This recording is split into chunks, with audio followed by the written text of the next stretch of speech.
Hi friend, it's Pat Sloan here.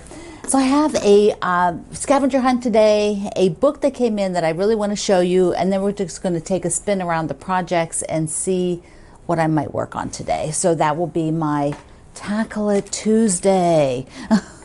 So first let's do the scavenger hunt. I would love to see your toy sewing machines. So this is my toy sewing machine. Now I bought this off of eBay 15 years ago, maybe.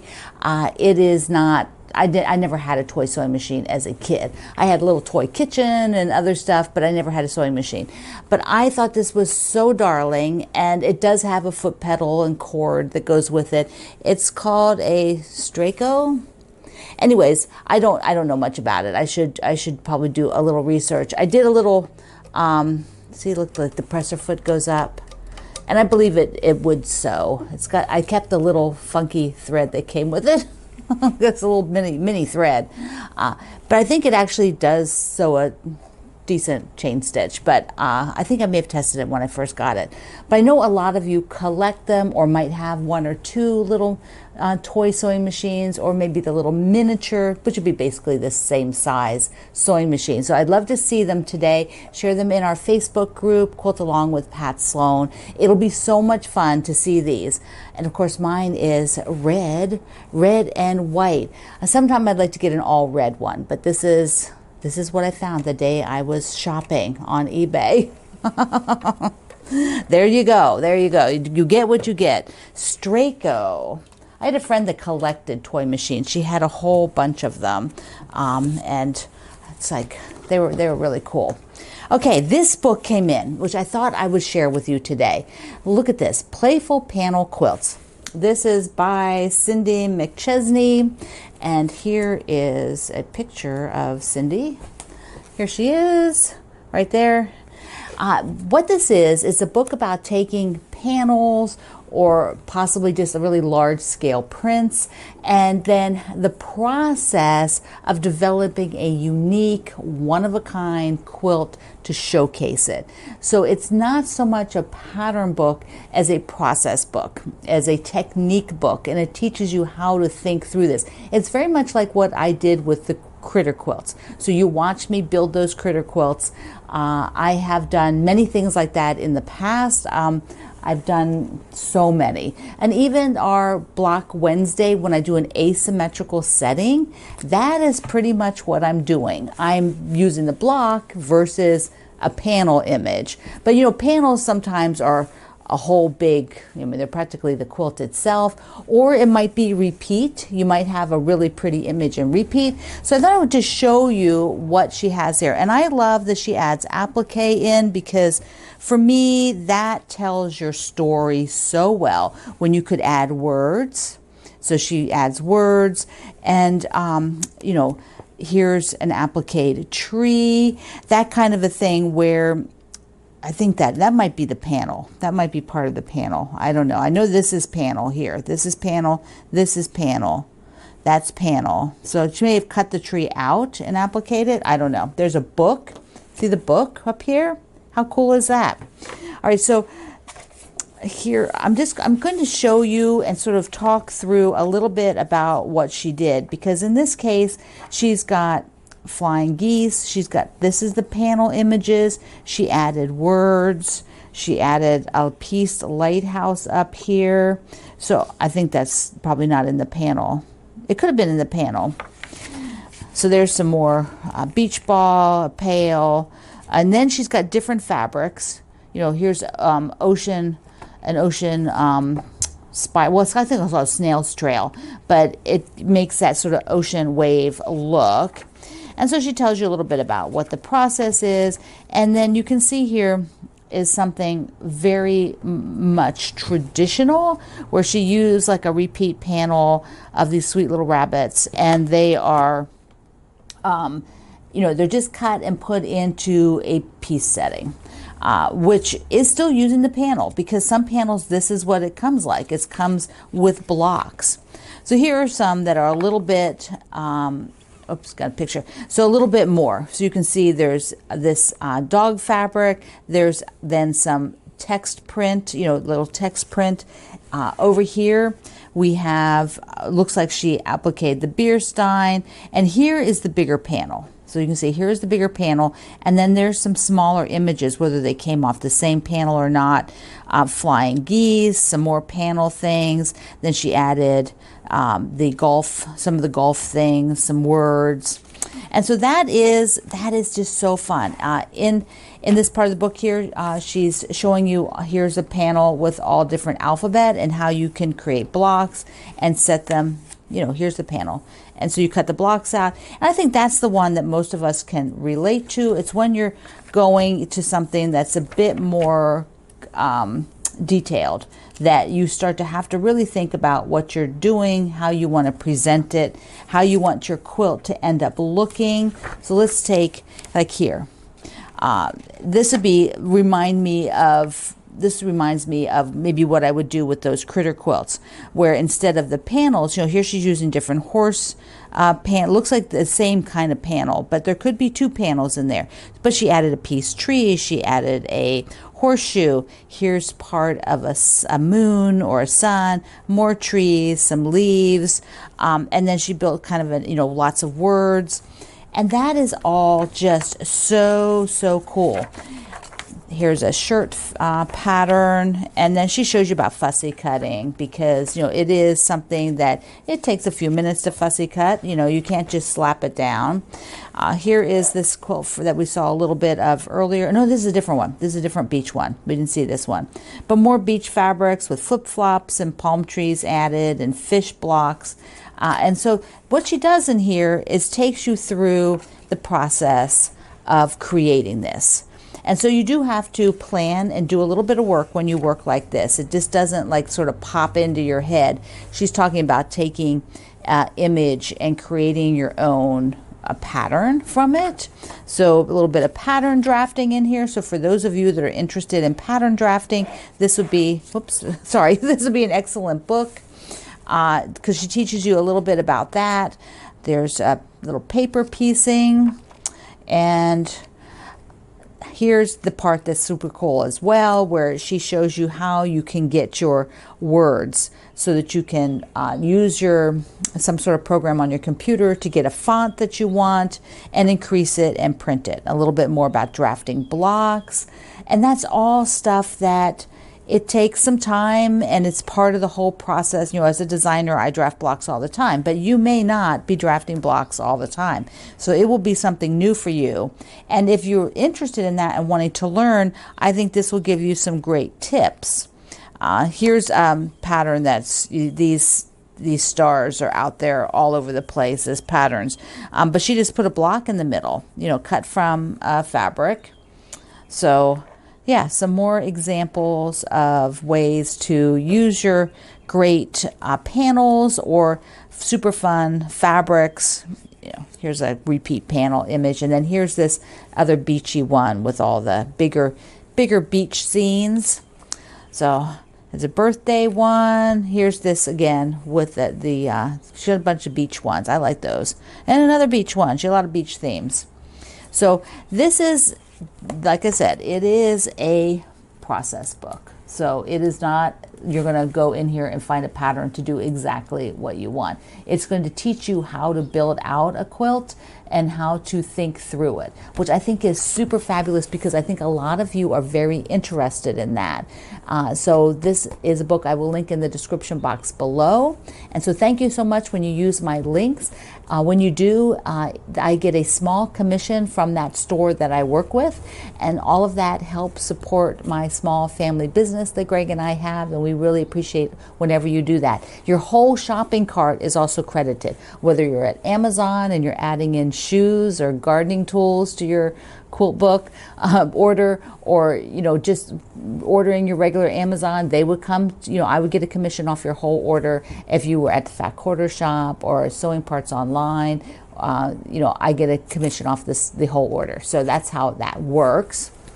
Okay, where am I at on projects? Let's take a look. The tulip banner, here I am, tulip banner. Oops, let me get it down here. So almost done. Put that together, then put the sides on because it's one tulip and then 2 tulips under it. So where's that picture? Here we go. So I've got, there we go, I've got the picture, and there's still kits of this one. This one still has kits. Yesterday I showed you the ice creams, and the kits aren't up there yet. I assume there will be some extra ones. I think that all the subscription people get theirs first, and then whatever is left they put up for sale. But the other day when I checked yesterday, they weren't there yet. So just check back. But there are the tulip ones, because yes, that's what I want to get done. Now I want to show you a couple things over here. I might probably just get the other camera in a minute. But first I sewed the dresses, the Millie's dresses. I got all together. So ta-da! There we go. This part. Now there's one more row. Okay, it's because there's 4 rows. So one more row and then the borders. So it'll be, we'll be finishing out in April, first week in May, maybe, because I have to get the borders on it. So that is looking, I don't know why I'm putting this up here. I am going to take this down, because the other thing I want to show you is a project that I've been doing on the side, because remember my aqua squares? Well, I have enough of those. I do need to get that project rebooted and get those all sewn, but I don't want to keep making those. So I needed to have something else that I was kind of making when I'm making other things. And what I did was, I have this whole group of, I had all these cutaways. These cutaways were from the Stronger Together project, and they were from something else. Oh, I guess this was probably the mercantile. I don't know why I saved just 2, which is not good, which means I need to go make another 2 half square triangles. So I have 4, because I need 4 to make a block. So this is what I've been making. I've been doing these now for a week, maybe a month. I don't even know how many I have. Let's look, because I haven't looked. You can look. We can look together. I have not even counted them, because I'm going to put them up on the wall there. I have not even counted them, Suga. So I've got, what have I got over here? Hold on. I've got 1, 2, 3 style of outer parts. And originally I was going to put all yellow in the middle, and then the yellows that I had from my scrap bins were kind of bland, so I switched and added some turquoise too. So I've got, here they are, 1, 2, 3, 4, 5, 6, 7, 8, 9, 10, 11. See, this is going to add in so nice with those check. 11, 12, 13, 14, 15, 16, 17, 18, 19. So that's 19, and then however many 4s I have in here. So there might be 10 more blocks, maybe a little less than that. So basically, though, I will get it up to whatever I need to do a decent sized lap quilt. So I'll do a charity lap quilt with them. But I thought, how do they look on the wall? I haven't put these up on the wall for a while. One time I had the string of them on the bottom, about 8 of them. So a bunch of you wrote and said, what are those? What are those? Because we quilters are so nosy. If we see anything, we're like, what is that? What is that all about? Now, I could put these, whoops, hold on, I'm stuck on the chair.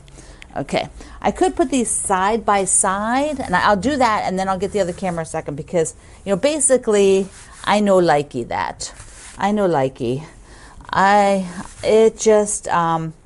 It's just a bit messy for me to have them side by side. I just feel like I lose what's going on, and I don't enjoy it. So let me just put one more set up here, and then I'll show you that, because yeah, maybe you love it. Also, if I'm doing that, I need to be matching all those points and all that other stuff. So hold on one second. So here they are, just side by side. They're not bad, but I feel like if I separate them, they will look much better with some sort of small sashing. Let me separate them all, and put the rest of them up there. Here they are separated some, and I like this so much better. So much better. What's funny is, doesn't this one give a weird effect because this has a much a more significant color. Now the one right above it has the same, but this makes this look like a roof. So like if I wanted to make it less roof-like, and this was the top of the quilt up here, I could shift it. I could also make it so that they are not, like, you know, I'm just doing this now because I have to. Yes, I do. I will not save these in this order, but just to show you. Okay, so now I don't have that roof look. Because it's on the side, it just mentally, I don't see a roof anymore, which, I don't know, maybe that doesn't happen to you, but that happens to me. So there we go. So that is 19. It's, if I did sashing, which that looks like about 1.5 inches sashing finished, and then I could do like a little border around it, and then I maybe could do a little inner border and then another outer border, you know, just to make it a little bit bigger with fabric. But if I've got all those other ones, they would be like 1, 2, 3, 4, 5, 6, 7, 8, 9, 10, 11. So if I did 11 more, then I would have 1, 2, 3, 4, 5, 6 by 1, 2, 3, 4, 5. So I would have 5 by 6, which I think would be pretty good. So that is fun to see them up there. That's kind of the first time, well, actually is the first time I've put them up and sort of figured out a plan for them. I just counted all of these, and if I combine these black and white checks with the navy, I have 11. I have enough here for 11. And so I'm probably going to just do that.